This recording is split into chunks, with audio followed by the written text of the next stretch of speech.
Hello guys, Uncle Basil here with yet another history video. This time we are going to explore the history of Sweden in less than 10 minutes, focusing on some of the most important historical events. I hope you enjoy. Let's get started. During the Viking Age, roughly between 800 and 1050 CE, the region that would become Sweden was a patchwork of small tribes, most notably the Swedes around Uppsala and the Goter in the fertile southern provinces, who lived in a world without unified kingdoms or fixed national borders. From these communities emerged seafaring traders and explorers who traveled astonishing distances, moving along Baltic routes and deep into the river systems of Eastern Europe, even reaching the Eurasian steppes, where they traded furs, iron, and crafted goods for silver and luxury items. Rather than being a single ethnic group, the Vikings were diverse Scandinavian societies whose activities ranged from commerce to occasional raiding, and whose mobility helped spread cultural influences across vast regions. This era laid the foundations for Sweden's later political formation, as increasing contact, wealth, and social complexity gradually pushed these scattered peoples toward the beginnings of a more unified state. The Kalmar Union, established in 1397, was a political alliance that brought Denmark, Norway, and Sweden under one monarch in an effort to strengthen the Nordic region against powerful European rivals like the Hanseatic League and emerging continental kingdoms.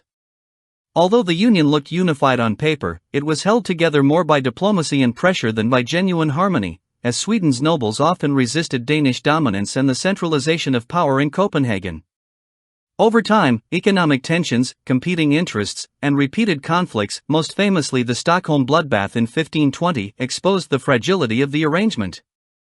While the Union did create a shared Scandinavian identity and temporarily boosted the region's influence, it ultimately collapsed when Sweden broke away under Gustav Vasa in 1523, paving the way for the rise of an independent Swedish state and the end of medieval Nordic unity. During the 17th century, Sweden transformed from a relatively modest northern kingdom into a major European power, driven by military innovation, strategic leadership, and the ambitions of rulers like Gustavus Adolphus. Under his command, Sweden built one of the most modern armies of the era, introducing faster-moving infantry, coordinated artillery, and disciplined tactics that helped the country dominate key battles in the 30 Years' War and expand across the Baltic region. This period, often called the Stormaktstiden or Great Power Era, saw Sweden control territories in present-day Finland, Estonia, Latvia, northern Germany, and parts of Poland, turning the Baltic Sea into what Swedes proudly called their inner lake. Although the empire demanded heavy taxes and constant warfare, it also spurred administrative reforms, cultural development, and a stronger sense of national identity. By the century's end, Sweden stood as a respected, if overstretched, force in European politics, its rise marking one of the most dramatic transformations in Scandinavian history. The death of Gustavus Adolphus in 1632 marked a dramatic turning point in both Swedish and European history, occurring during the fog-shrouded Battle of Lutzen in the 30 Years' War, where the Swedish king personally led his troops into combat as he often did. Despite his reputation as a brilliant military innovator, he became separated from his cavalry in the thick smoke and confusion of the battlefield, was wounded, and ultimately killed after falling behind enemy lines. His loss sent shockwaves through Sweden, which suddenly found itself without the charismatic leader who had transformed the country into a major power, and through Europe, where his campaigns had reshaped the balance of the war. Although Sweden continued fighting under skilled generals and maintained its great power status for decades, the king's death symbolized the fragility of Sweden's rapid rise and left a legacy of both admiration and uncertainty that shaped the remainder of the conflict and the empire he helped build. The dissolution of the union between Sweden and Norway in 1905 was the peaceful conclusion of a long-growing political tension, sparked by Norway's desire for greater autonomy and its frustration with Swedish control over foreign policy. After years of disagreements, the situation came to a head when the Norwegian Storting declared on June 7, 1905 that King Oscar II had effectively ceased to function as Norway's monarch, thereby dissolving the union. A nationwide Norwegian referendum soon followed, with an overwhelming majority supporting independence, prompting months of delicate negotiations rather than armed conflict.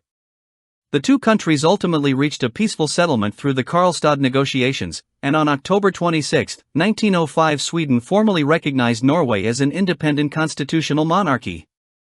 This moment not only reshaped the political landscape of Scandinavia but also became a celebrated example of how a major constitutional break could occur without war, setting the stage for the modern, cooperative relationship between the two nations.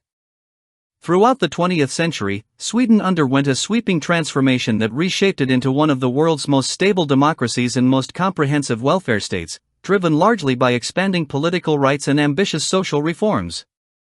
After early industrial-era inequalities and class tensions, Sweden broadened suffrage, strengthened trade unions, and saw the Social Democratic Party rise to long-term influence, enabling policies that improved working conditions, expanded public education, and built extensive social insurance systems.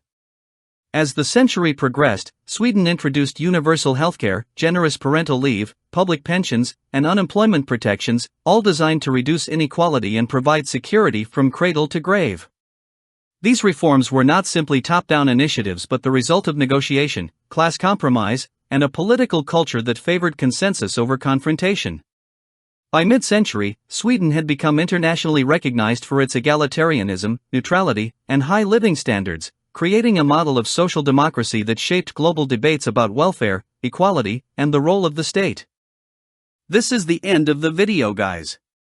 I hope you found this educational. For more history content, please check out my channel. Also, don't forget to like, share, and subscribe.